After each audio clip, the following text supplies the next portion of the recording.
పగ ఉన్నవాడికి కూడా ఇలాంటి బాధలు రాకూడదు అనేది పెద్దలు చెప్పిన సామెత. సరిగ్గా అలాంటి సంఘటన గుర్తుకు తెచ్చే రియల్ స్టోరీ వెదుళ్ల నరవ గ్రామంలో చోటు చేసుకుంది. దీంతో బలగం సినిమాను గుర్తుకు తెచ్చినట్లు అయింది. వివరాల్లోకి వెళ్తే అనకాపల్లి జిల్లా సబ్బవరం మండలం పరిధిలో GVMC 88వ ward Vedulla నరవలో YSR Congress party నేత బొట్ట ముత్యాలు మణి దంపతుల ఎదుర్కొంటున్న శోకతప్త హృదయాలు గుర్తుకు తెస్తున్నాయి. హఠాత్తుగా ఒకే ఏడాది 2023లో కుమార్తె మంజుశ్రీ, కుమారుడు పునీత్ కుమార్లను పోగొట్టుకొని విలపిస్తున్న ఈ కుటుంబం నిరుపేదల్లో పిల్లల ప్రేమను చూసుకునేందుకు శ్రీకారం చుట్టింది. అందులో భాగంగా గురువారం పిల్లలు కాలం చేసిన వర్ధంతి సందర్భంగా చుట్టుప్రక్కల గ్రామాల నిరుపేదలను ఇంటికి పిలిపించుకొని వారికి బియ్యం, వస్త్రాలు, నిత్యావసర వస్తువులు దానం చేయడంతో పాటు భారీ ఎత్తున అన్న సమారాధన నిర్వహించారు. ఈ సందర్భంగా మీడియాతో మాట్లాడుతూ బొట్ట ముత్యాలు తాను చేసిన పాపం ఏంటో తెలియదు కానీ 2 బిడ్డలను పోగొట్టుకొని మా దంపతులు శోక సముద్రంలో మునిగిపోయామన్నారు.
నా పేరు బొట్ట ముత్యాలు, 88వ వార్డు వెదుళ్లరవ జీవీఎంసీ పరిధిలో ఉంటున్నాం. వెదుళ్లర గ్రామం కొత్తూరు. నాకు 2007లో మ్యారేజ్ అయింది. 6/4/27వ తారీఖున నాకు 3 జన్మించారు. 2 బాబులు, 1 పాప. పాప పెద్దది, 2వది బాబు, 3వది బాబు. అంటే నాకు అనేకమందికి 2023లో ఎవరికి లేని బాధ నాకు చాలా కలిగింది. ఎందుకంటే నా కుమార్తె ముందు చనిపోయింది. కుమార్తె చనిపోయిన 3 నెలలకే నా అబ్బాయి కూడా, చిన్న అబ్బాయి చనిపోయాడు. నాకు నా భార్య మణి ఉండేది, తరుణ్ తేజ ఉన్నాడు.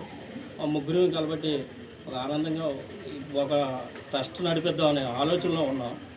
ఆలోచనలో ఉండి మధురవాడ నుంచి, రాజువాక నుంచి, శీలానారం నుంచి వీళ్ళందరినీ పెద్ద ఎత్తున పిలిచి వీళ్ళందరికీ సేవా కార్యక్రమాలు చేద్దామని ఆలోచనతో ఉన్నాం.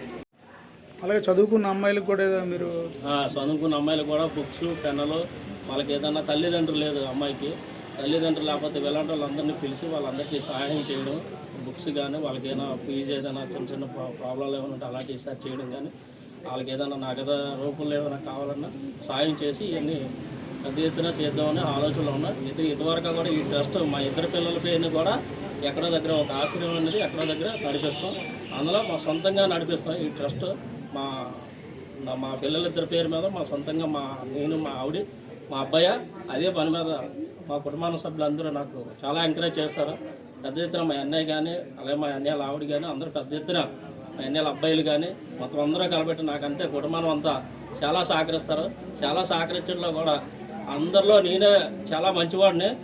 అందరూ నేనంటే అంతా గౌరవిస్తారు. అలాంటి టైంలో నాకు ఎలాంటి జరగలే, వాళ్ళు ఏ కబురు తెలిసినా ప్రతిరోజు కూడా నా దగ్గరికి వచ్చి ఎలాగున్నావు ఏంటని అడిగి వెళ్ళే పరిస్థితి.